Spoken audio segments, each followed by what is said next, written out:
नमस्कार प्रिय दर्शकों, स्वागत है आपका हमारे YouTube चैनल। दोस्तों, एक समय की बात है, भगवान विष्णु और मां लक्ष्मी क्षीर सागर में शेषनाग की शैया पर विश्राम कर रहे होते हैं। माता लक्ष्मी भगवान विष्णु के चरण कमल को दबाते हुए उनसे चर्चा कर रही होती है। माता लक्ष्मी भगवान विष्णु से पूछती है, हे स्वामी, आज मेरे मन में एक शंका निर्माण हो रही है, कृपया आप मेरी इस शंका का निवारण कीजिए। भगवान विष्णु कहते हैं, दर्शकों, हम कहानी शुरू करें और आप इस वीडियो में खो जाएं। इससे पहले अगर आप हमारे चैनल पर पहली बार आए हैं तो हमारे YouTube चैनल को सब्सक्राइब करें। प्रिय दर्शकों, अगर आप भी भगवान श्री कृष्ण को सच्चे दिल से मानते हो तो कमेंट में सच्ची श्रद्धा से जय श्री कृष्ण जरूर लिखें। हे प्रिय, तुम्हारे मन में जो भी शंका हो निसंकोच होकर पूछ लो। तुम्हारी हर शंका का समाधान करना मेरा कर्तव्य है।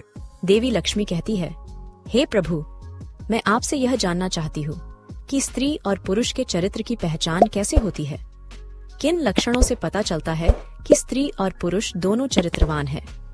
विवाह हो जाने के पश्चात पति और पत्नी को कैसे रहना चाहिए तथा विवाह के पश्चात स्त्री और पुरुष के चरित्र की परीक्षा कैसे होती है? भगवान विष्णु मुस्कुराते हुए कहते हैं, हे देवी, आज आपने उत्तम प्रश्न किया है। आपके इस प्रश्न के उत्तर में समस्त मानव जाति का कल्याण छिपा हुआ है।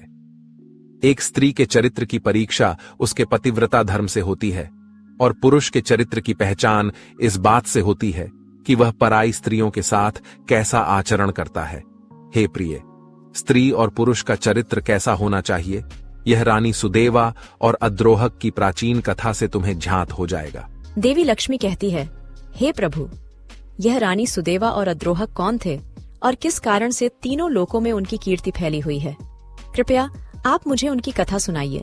भगवान विष्णु कहते हैं, हे प्रिय, अच्छा ठीक है, आज मैं तुम्हें रानी सुदेवा और अद्रोहक की प्राचीन कथा सुनाता हूं। तुम इस कथा को ध्यान से पूरा जरूर सुनना, इससे तुम्हें तुम्हारे सभी प्रश्नों के उत्तर मिल जाएंगे। जो भी इस कथा का श्रवण करता है उसके समस्त पापों का नाश होता है। जो स्त्री इस कथा को सुनती है वह जीवन भर सौभाग्यशाली रहती है और जो पुरुष इस कथा का श्रवण करता है वह सब पापों से मुक्त होकर वैकुंठ लोक को चला आता है। देवी लक्ष्मी कहती है, हे प्रभु, आपके ऐसे वचन सुनकर इस कथा को सुनने की मेरी उत्सुकता अधिक बढ़ रही है, इसीलिए आप शीघ्रता से मुझे वह कथा सुनाइए। भगवान विष्णु कहते हैं, ठीक है देवी, अब मैं आपको वह कथा सुनाने जा रहा हूं। हे देवी, पूर्व काल की बात है, मध्य देश में एक अत्यंत शोभायमान नगरी थी। उस नगरी में अद्रोहक नाम का एक श्रेष्ठ ब्राह्मण निवास करता था। वह पाप से रहित, सत्य के मार्ग पर चलने वाला और सदैव ही ईश्वर की भक्ति में लीन रहता था। हे देवी, जो पुरुष पाप से रहित है और जिसका चित्त अपने पराय, मित्र, शत्रु सभी के लिए समान है, वह किसी के साथ भेदभाव नहीं करता है, उसके सब पापों का नाश होता है। जो सभी के साथ समान व्यवहार करता है उसके अंदर भगवान का वास होता है। जो इस प्रकार से सत्य के मार्ग पर चलकर सभी के साथ समान व्यवहार करता है, अपना पराया नहीं करता है, वह अपनी अनेकों पीढ़ियों का उद्धार कर देता है। जिसके अंदर सत्य होता है और जिसका स्वभाव सरल होता है, जो कभी भेदभाव नहीं करता है, वह साक्षात धर्म का ही स्वरूप होता है। इसी कारण से अद्रोहक को भूत और भविष्य का ज्ञान हो गया था। भगवान विष्णु कहते हैं, हे देवी, उसी अद्रोहक के नगर के पास दूसरा एक नगर था। उस नगर के राजा की एक पुत्री थी जो बड़ी ही सुंदर और जवान थी। वह कामदेव की पत्नी रति और इंद्र की पत्नी शची के समान अत्यंत मनमोहक रूप वाली सुंदर थी। राजा की उस पुत्री का नाम सुदेवा था। अद्रोहक के नगर का एक राजकुमार उस स्त्री से अपने प्राणों से भी अधिक प्रेम करता था। फिर उस राजकुमार ने राजा की पुत्री सुदेवा के साथ विवाह किया और बड़ी ही प्रसन्नता के साथ वह सुदेवा के साथ निवास करने लगा। फिर एक दिन राजकुमार को एक युद्ध में दूसरे राजा की सहायता करने के लिए अचानक ही बाहर देश जाना पड़ गया। जाने से पहले उस राजकुमार ने मन ही मन सोचा कि मैं अपने प्राणों से बढ़कर मेरी प्यारी पत्नी को किस स्थान पर रखूं जिससे कोई इसका अपहरण न कर सके, जिससे इसके सतीत्व की रक्षा हो सके। राजकुमार को उसके राज्य में रहने वाले मंत्रियों तथा अन्य सेवकों पर अधिक विश्वास नहीं था। इसीलिए वह राजकुमार अपनी पत्नी की सुरक्षा को लेकर बहुत अधिक चिंता में पड़ गया। वह अपनी पत्नी को अकेले छोड़कर नहीं जाना चाहता था।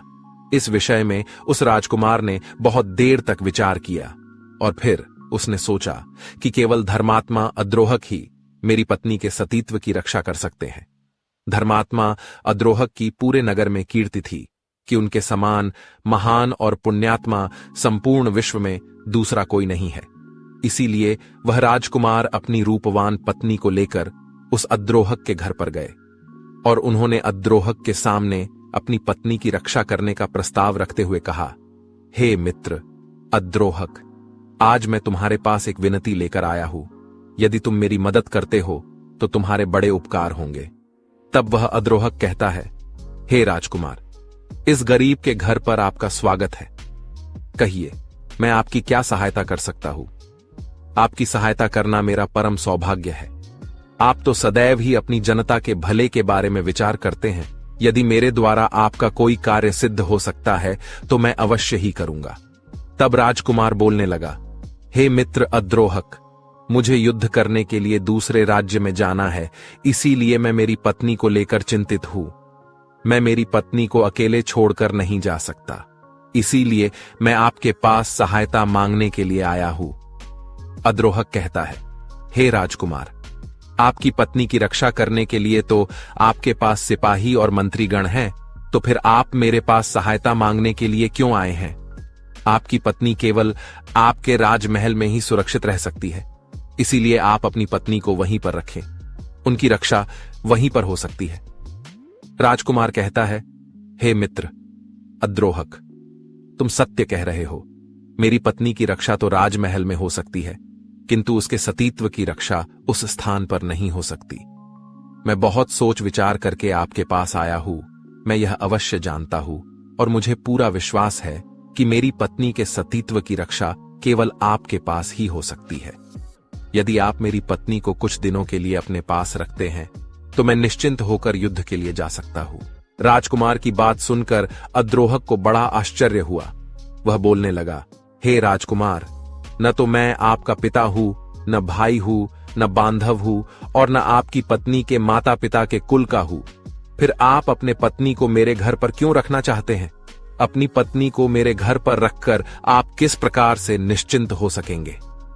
फिर राजकुमार बोलने लगा, हे महात्मन, मैं जानता हूं कि आपके समान धर्मात्मा और जितेंद्रिय पुरुष इस संसार में दूसरा कोई नहीं है।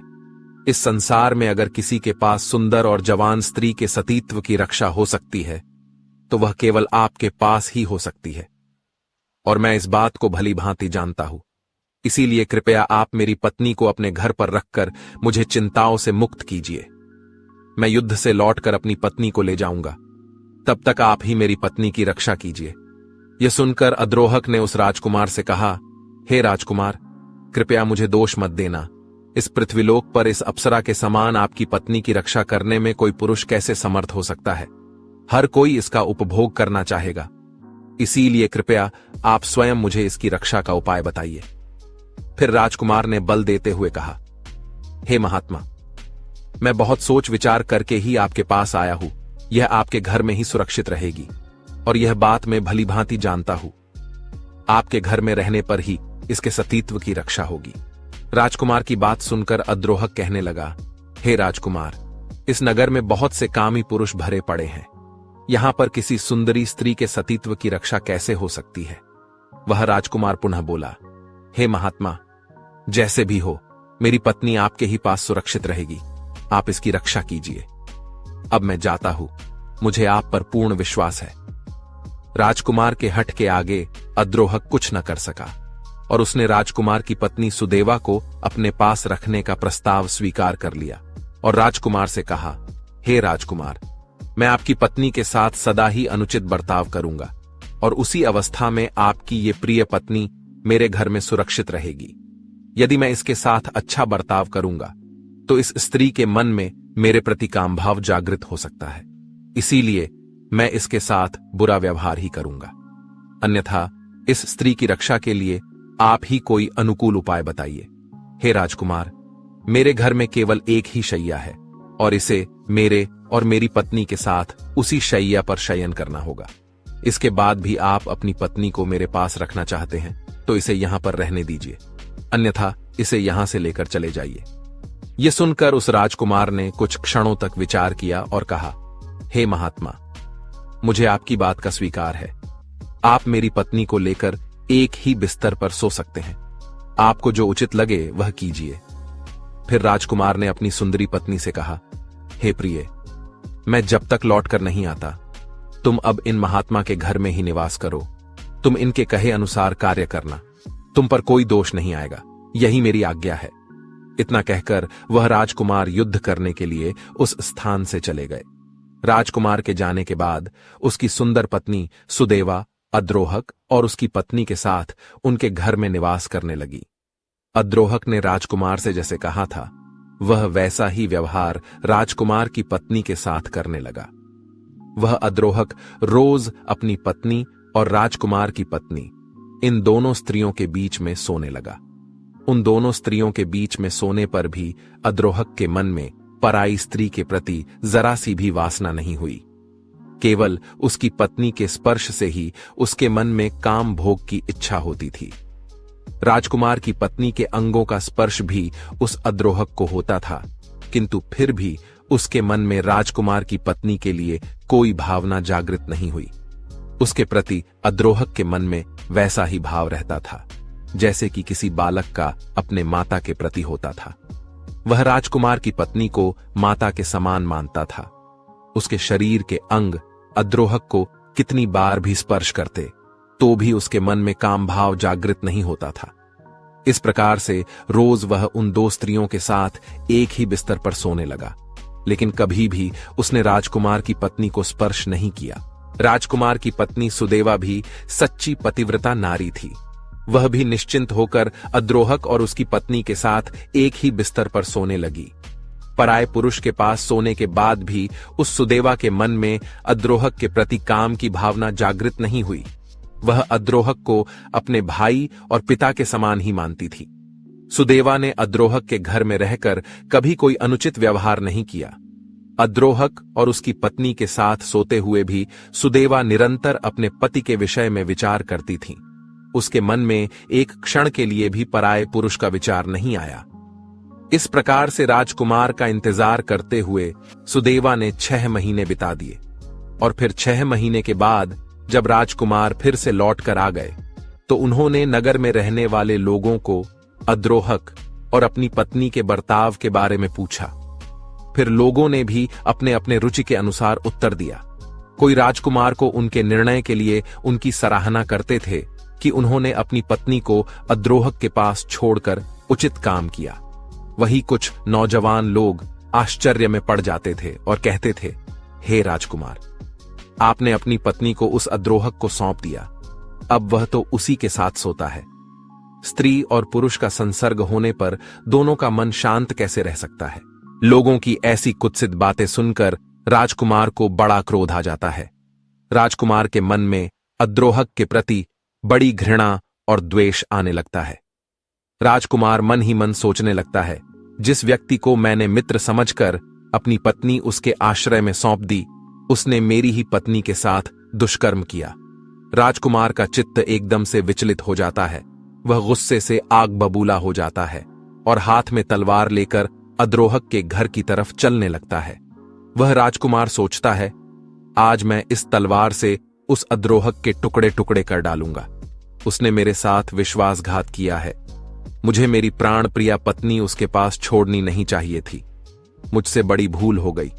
उस अद्रोहक को उसके पाप के लिए दंड अवश्य ही मिलेगा। इतना सोचकर वह राजकुमार अपनी हाथ में तलवार लेकर अद्रोहक के घर की तरफ जाने लगता है। इधर अद्रोहक ने अपने धर्म आचरण की शक्ति से लोगों की ऐसी कुत्सित चर्चा सुन ली। तब उसे बड़ा दुख हुआ। उसके मन में लोगों की ऐसी गलत निंदा से मुक्त होने की इच्छा प्रकट हुई। उसने इस अपमान से मुक्त होने के लिए आत्मदाह करने का निश्चय किया। अद्रोहक ने स्वयं लकड़ी एकत्रित करके एक बहुत बड़ी चिता बनाई और उसमें आग लगा दी। वह चिता प्रज्वलित हो उठी। जैसे ही अद्रोहक उस जलती हुई चिता में प्रवेश करने लगा, उसी समय राजकुमार अद्रोहक के घर पर आ पहुंचे। वहां पर उन्होंने अद्रोहक और अपनी पत्नी को देखा। राजकुमार की पत्नी का मुख प्रसन्नता से खिला हुआ था और इधर अद्रोहक अत्यंत दुखी और शोक में डूबे हुए थे। अद्रोहक की मानसिक स्थिति को देखकर राजकुमार ने कहा, हे भाई, मैं आपका मित्र हूं और बहुत दिनों के बाद लौटा हूं। आप मुझे बात क्यों नहीं कर रहे हैं? आपने यह चिता किस लिए जलाई है? अद्रोहक ने कहा, हे मित्र, मैंने आपके हित के लिए आपकी आज्ञा का पालन करते हुए आपकी पत्नी की रक्षा करने का अत्यंत कठिन काम किया है, किंतु बाहर जो लोग गलत बातें कह रहे हैं, मेरी निंदा कर रहे हैं, इस कारण से मेरा सारा परिश्रम व्यर्थ सा हो गया है। मैंने आपके पत्नी के साथ रहते हुए 6 माह बिता दिए हैं, किंतु कभी मेरे मन में पराई स्त्री के प्रति दुर्भावना जागृत नहीं हुई। किंतु जिस प्रकार से लोग मेरी निंदा कर रहे हैं, उसे मैं सहन नहीं कर सकता। इसीलिए अब मैं अग्नि में प्रवेश करूंगा। संपूर्ण देवता और मनुष्य मेरे इस कार्य को देखें। यदि मैंने राजकुमार की पत्नी के साथ गलत काम किया है, तो मेरा शरीर इस अग्नि में भस्म हो जाए। इतना कहकर वह अद्रोहक अग्नि में प्रवेश कर गया, किंतु वह अग्नि अद्रोहक के शरीर, वस्त्र और केश को जला नहीं सकी। आकाश में खड़े समस्त देवता प्रसन्न होकर उस अद्रोहक की निष्ठा की प्रशंसा करने लगे। सभी ने चारों ओर से फूलों की वर्षा की। जिन जिन लोगों ने राजकुमार की पत्नी और अद्रोहक के विषय में कलंकपूर्ण बातें कही थीं, उन सभी के मुंह पर नाना प्रकार के कोढ़ हो गए। फिर देवतागण उस स्थान पर प्रकट हुए और उन्होंने अद्रोहक को अग्नि से बाहर निकलने को कहा। और फिर राजकुमार ने अद्रोहक को बारंबार नमस्कार करते हुए कहा, हे मित्र, आप धन्य हैं। आपके विषय में मैंने जो जो कहा था वह सत्य है। आपके समान पुण्यात्मा इस संसार में दूसरा कोई नहीं। उस समय पर समस्त देवताओं और ऋषियों ने मिलकर अद्रोहक का नाम सज्जन अद्रोहक रख दिया। देवताओं ने राजकुमार से कहा, हे राजपुत्र, अब तुम अपनी पत्नी का स्वीकार करो। इन अद्रोहक के समान कोई मनुष्य इस संसार में नहीं हुआ। इस पृथ्वी पर दूसरा ऐसा कोई पुरुष नहीं जिसे काम और लोभ ने परास्त न किया हो।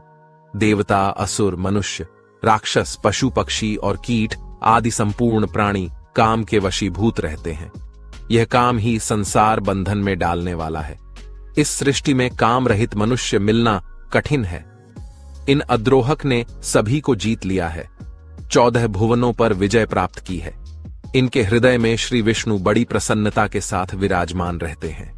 इनका स्पर्श और दर्शन करने से मनुष्य सब पापों से मुक्त हो जाते हैं और निष्पाप होकर स्वर्ग को प्राप्त करते हैं। इतना कहकर सभी देवता अपने अपने स्थान को लौट गए और वह राजकुमार और उसकी पत्नी भी अपने राजमहल को चले गए। तभी से उस अद्रोहक को दिव्य दृष्टि प्राप्त हो गई और वे देवताओं को भी देखते हैं तथा तीनों लोकों की बातें अनायास ही जान लेते हैं। भगवान विष्णु कहते हैं, हे देवी, इस प्रकार से अद्रोहक ने अपनी निष्ठा और भक्ति से समस्त लोकों को जीत लिया। अद्रोहक जितेंद्रिय और एक ही पत्नी के प्रति एक निष्ठ था। उसने अपनी पत्नी के अलावा कभी दूसरी स्त्री की ओर नहीं देखा। यही एक उत्तम पुरुष का लक्षण है। जो पुरुष अपनी पत्नी के अलावा पराई स्त्री को माता अथवा बहन मानता है, वही पुरुष सर्वश्रेष्ठ होता है। और जो स्त्री अपने पति के अलावा कभी पराये पुरुष के प्रति मन में किसी भी प्रकार की भावना नहीं रखती, वही स्त्री सच्ची पतिव्रता नारी होती है। तो दोस्तों, इस प्रकार से भगवान विष्णु ने देवी लक्ष्मी को बताया है कि पति और पत्नी को कैसे रहना चाहिए। आपको यह कथा कैसी लगी, कमेंट करके अवश्य बताएं। जानकारी अच्छी लगी तो वीडियो को लाइक जरूर करें और कमेंट में जय श्री हरि विष्णु अवश्य लिखें। साथ ही चैनल को सब्सक्राइब करें और वीडियो को दोस्तों के साथ शेयर करें।